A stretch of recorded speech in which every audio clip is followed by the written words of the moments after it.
Grab your pitchforks and torches, or in this case, your cell phones, because boy, do I have work for you today.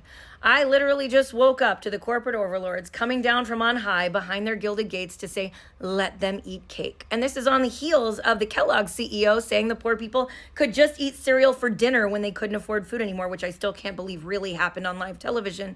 Today, Wendy's made a new announcement. Surge pricing on their menu. On this week's quarterly investor call, Wendy's made a big announcement. On the heels of installing $20 million worth of new digital ordering systems in all of their stores, eliminating people you can actually speak to order your food, and installing AI that's designed to make sure it gets as much money as possible out of you at each ordering interaction, also eliminating jobs they called technological efficiencies, which means layoffs or jobs cut, they have now announced they're going to institute Uber-like surge pricing during times of high food need or demand.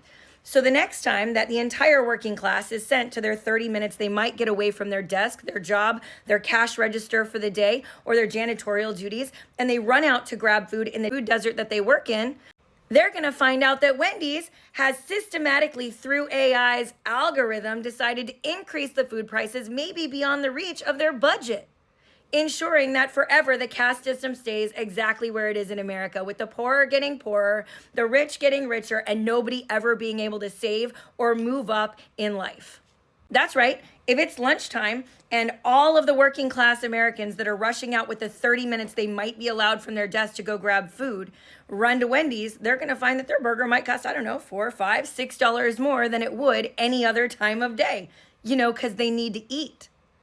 We're really just out here saying, let them eat cake. Don't worry, I have work for you to do in just a couple minutes on this video where you can fight back and help to put an end to this absolute madness. If you look at this map, 12.8% of Americans as of 2010, and this has shifted dramatically to like 14.2% of Americans, live in food deserts. A food desert is a place where Americans live and don't have ready access to buy nutritious food. It means they have to travel long distances, whether or not they have transportation to get food. And like Americans in these areas have to rely on fast food or readily available food, which eats up more of their income because they don't have access to go and get the food that they need.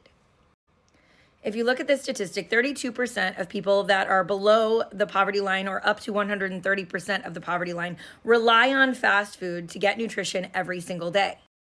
I know what you're thinking. If they're on my channel, surely they're owned by private equity. Technically, they're publicly traded.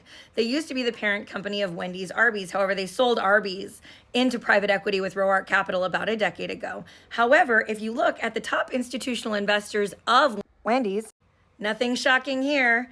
Tryon Fund, BlackRock, Vanguard, JP Morgan, Allspring Global Investments, State Street, all private equity. So yes, they are private equity owned, and certainly their board of directors is private equity managed.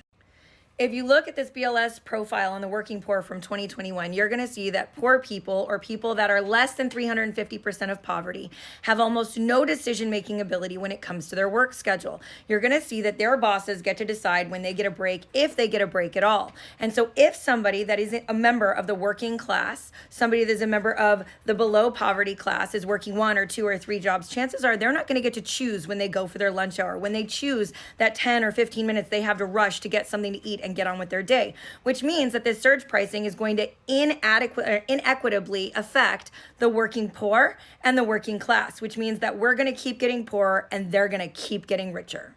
So what are we going to do about it? Well, today we all have a job to do. I'm just going to move my face right here. This is the phone number for their corporate headquarters, 614-764-3100. Feel free to leave a message for their CEO, Todd Penninger, or their CFO, Gunther Plosh. Or if you want to call their customer service line, you can call 888-624-8140. That's what I'm going to do right now. Now I'm going to show you what happens when you call so you know what to do. Calling Wendy's customer care. Our normal phone hours are Monday through Friday, 8 a.m. to 8 p.m. Eastern Standard Time. However, we are temporarily closed at this time. We apologize for any inconvenience.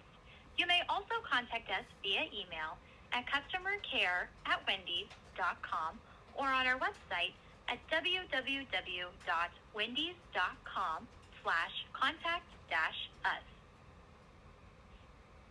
Now, I know we all just saw that Wendy's corporate office is suddenly not accepting calls to their customer service line. I can't imagine why.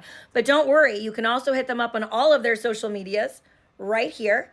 And you can call them here and here at their corporate office phone number. And then you can also go on ahead and send them emails right here. And don't forget to tag them in this chain. Don't forget to tag them in our comments, because if we allow this to happen, if we allow this to become a norm and this works as a model for them, everyone else will follow suit. We have to stop this in its tracks today, now, this minute. The reality is that for the first time in American history, the average household income is $5,000 less than the average income needed to meet basic needs of transportation, food, and housing.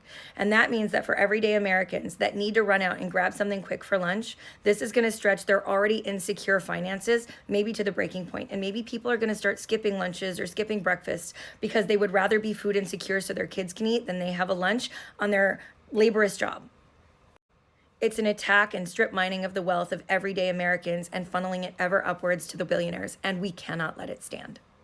If you're new here, my name is Tiffany. We work together to fight private equity, save small businesses in our community, and to stop them from telling us to eat cake.